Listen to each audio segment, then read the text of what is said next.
Well, good afternoon. It's Tuesday, the 21st of July.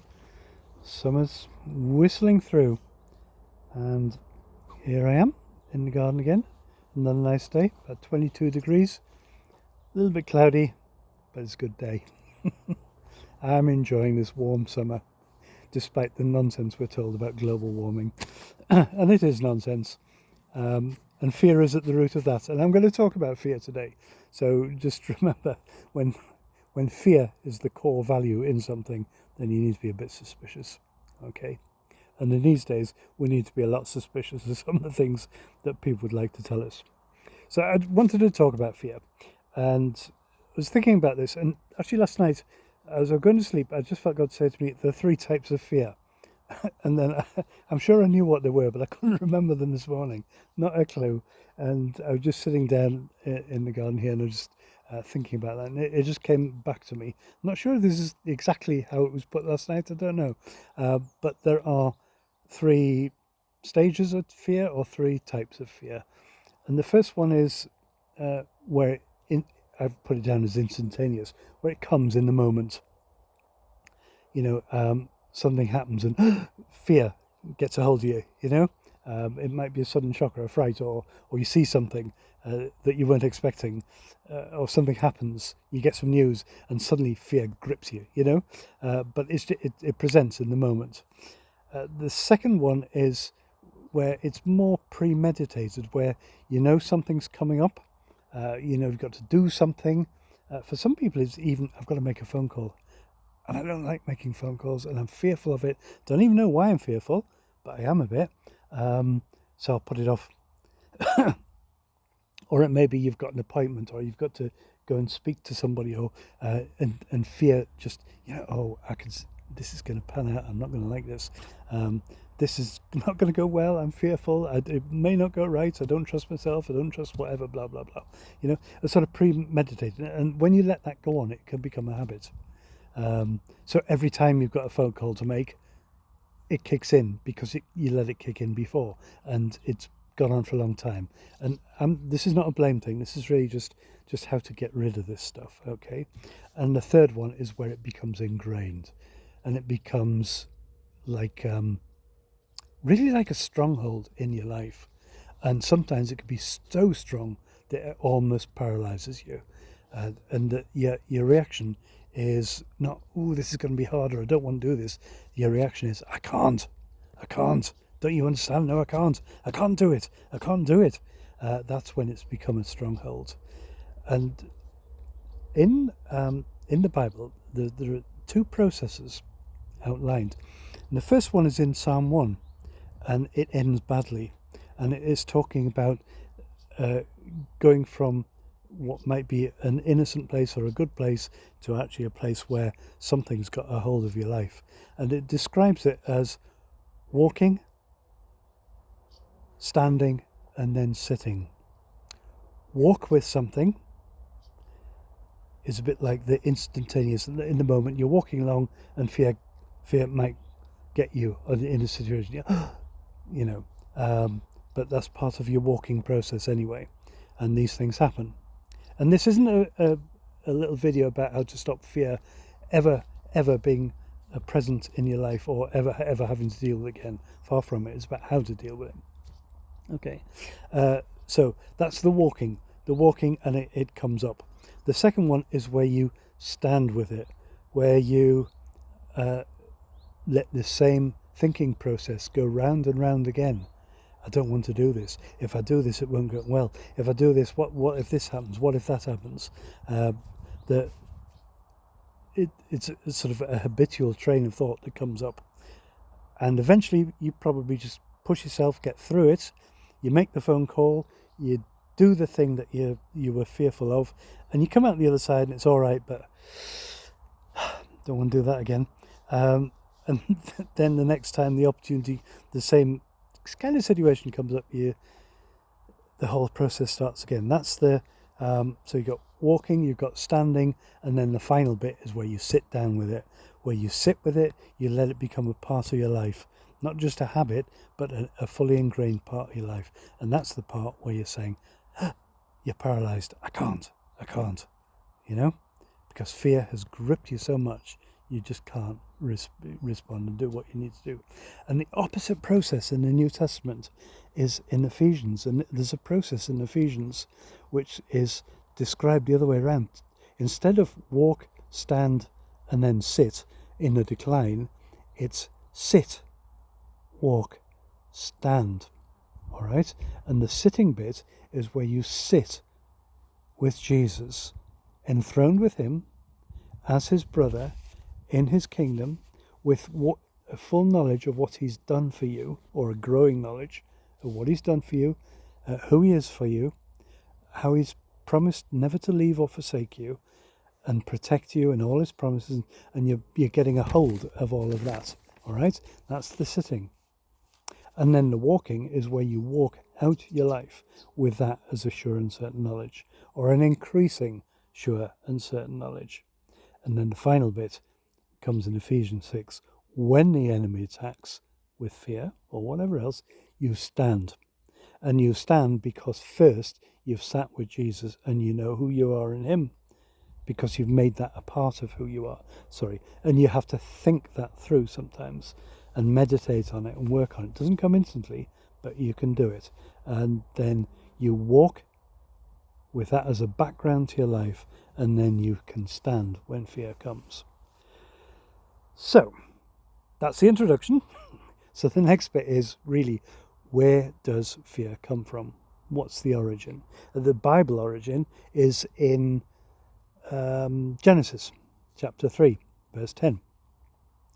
And God says, Adam and Eve says, so that they're in the garden, they've sinned, they've eaten the fruit they should not have eaten, they realise that they're naked, they've clothed themselves with leaves, not a very good job, they've hidden behind trees, probably because it wasn't a very good job, and they're probably all starting to fall apart, because the first time they learned to sew. And you ever tried sewing with banana leaves?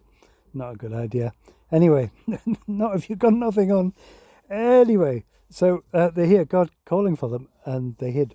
And Adam says, because I was afraid. So that's the first bit about a first occurrence of fear. But what is fear? So in 2 Timothy 1, verse 7, it says, God has not given us a spirit of fear. And I used to misunderstand this, and because I know that I am a man with emotions and all of that, but I also have a spirit, and my spirit is now filled with God's spirit.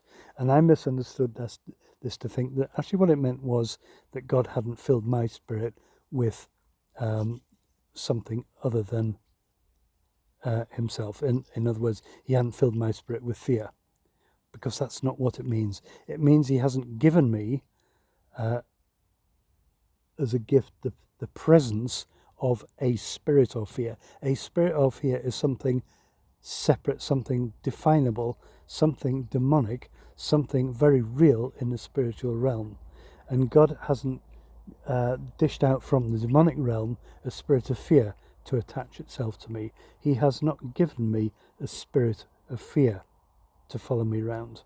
But there is often a spirit of fear following us around, because it's from the enemy, and the enemy's chosen to send it, and it is real, and it is probably one of the main things that he uses to undermine believers and prevent their progress.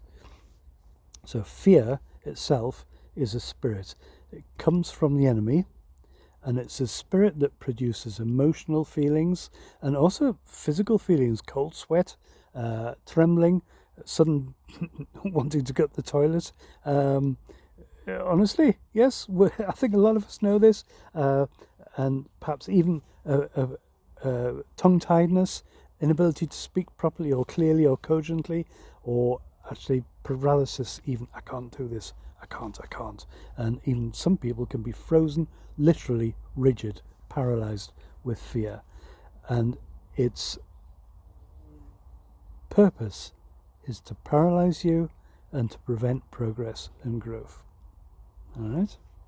And fear actually it's Satan's attempt at, or his version of, faith. It's actually is faith in things going badly rather than in things going well. If I talk to this person, they're going to think I'm silly. If I say this, I won't be loved. If I do this, I'll be rejected.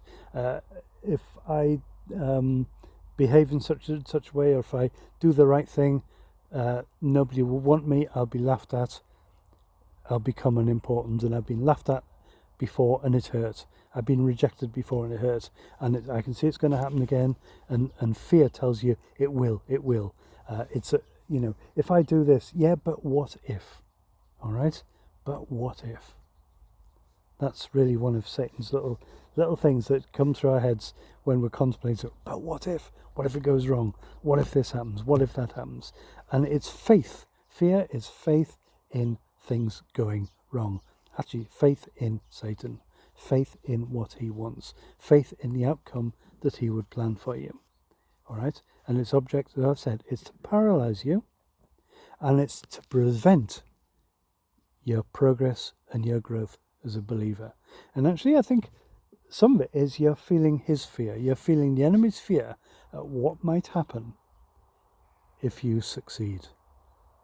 The enemy's fear at what might happen if you make that phone call and it goes all right, and you realize that the whole thing was empty taunts, and actually you don't have to be fearful anymore of ringing people up, because you've dealt with it. You don't have to be fearful anymore of speaking out. You don't have to be fearful anymore of standing up for what's right and doing the right thing. Because actually you realize that what you've had in the past in fear was faith in the enemy's outcome, but actually there is a better outcome, which is God's outcome.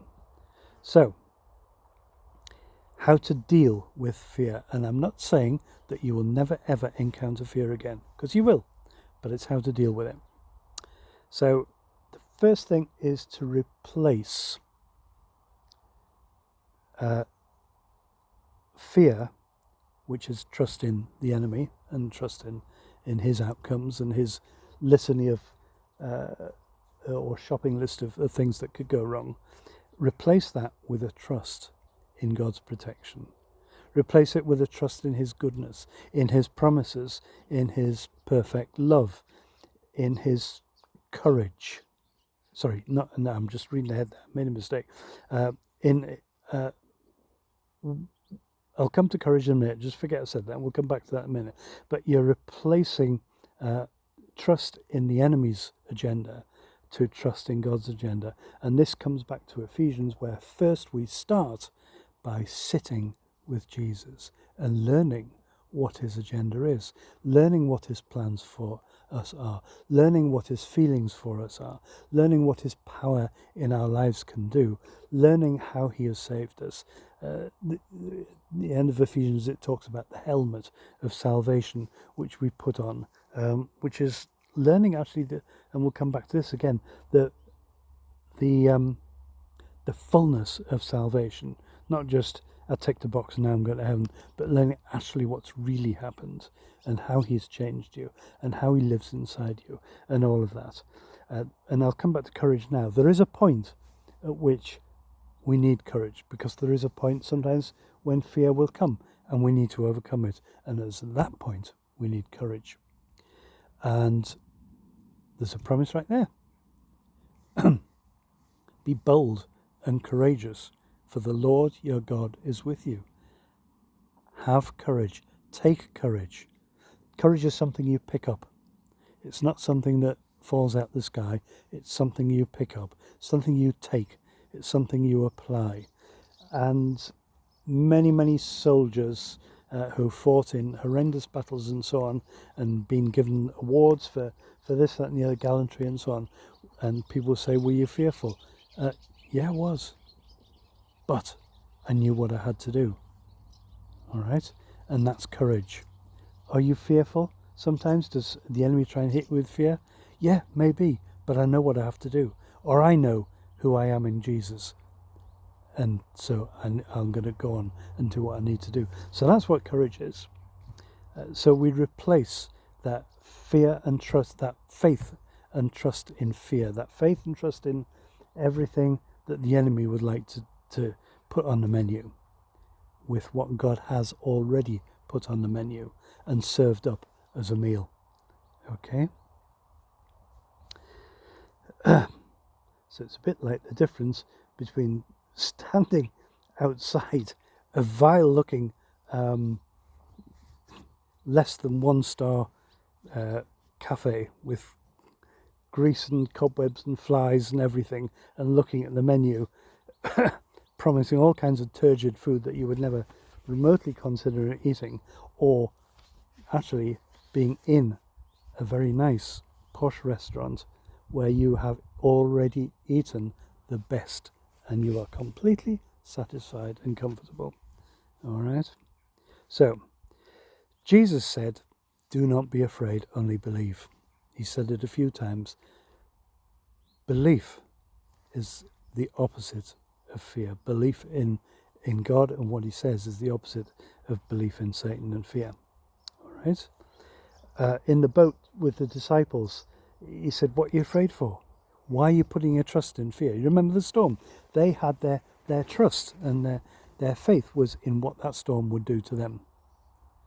It was not in the fact that Jesus was in the boat. And Jesus had said, we will go to the other side. And in that sentence, we will go to the other side, there was no mention of we will drown, boat will be battered to pieces, we will all sink, we will never see our families again. Nothing. Jesus said, we will go to the other side. And in a sense, he says that to you when you were saved. He said, right, I'm going to take you and we will go to the other side, you and I will never leave you or forsake you. So be of good courage. Do not fear. We are on a journey together. So that's what Jesus has to say. And he also says, of course, that we need to fear God and not man. And one of the problems in society at the moment is that so many people now, including in the church, and particularly some of the established churches in the country, fear man and not God. But that's another blog. So, perhaps I would just add to that in Proverbs, it says that the fear of man brings a snare, because fear of man, again, is just a faith in Satan's list of possibilities, what that man might do to you. But what if they say this? But what if they say that? But what if they don't like you? But what if they reject me? And if they do not like you, and if they do reject you, we need to remember actually that is not as important as having the like and the trust and the admiration of the one who died for us. So, fear of man brings a snare. Don't let it. Fear will come.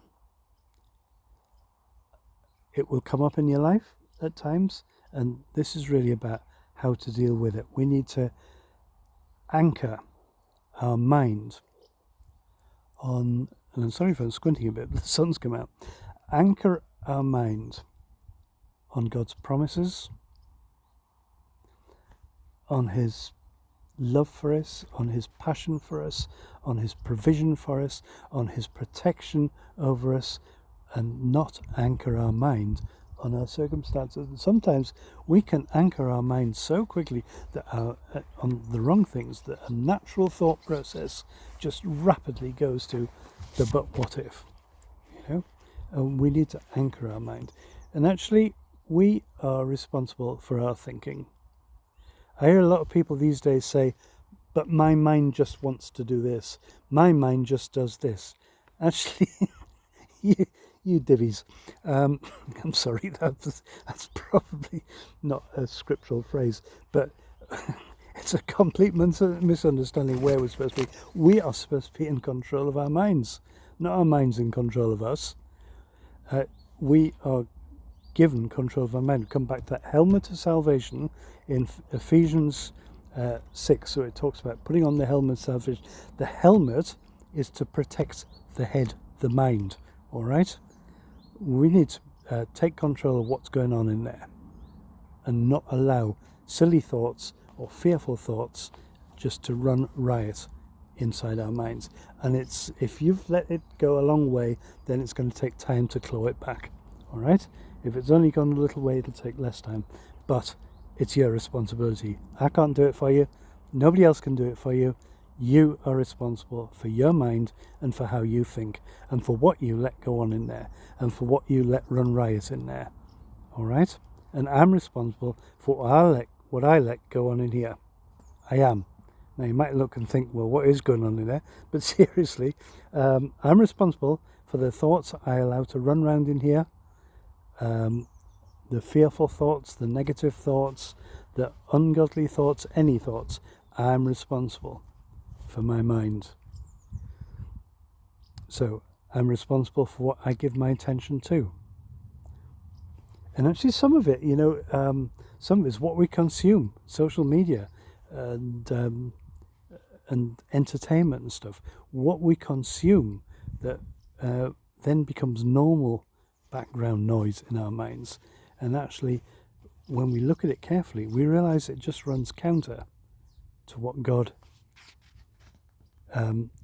thinks and what he's done for us. So it's that whole process again of sitting first with Jesus, sitting with the scripture, sitting, and if you find it struggle to read it, listen to it, just do something, get it into you, sitting with the knowledge of what he's done for you and taking that in. And then as you walk your Christian life, that will show through. And when the time of trouble comes, when the testing, when the opportunity for fear comes, then you will stand because you've already got that bedrock.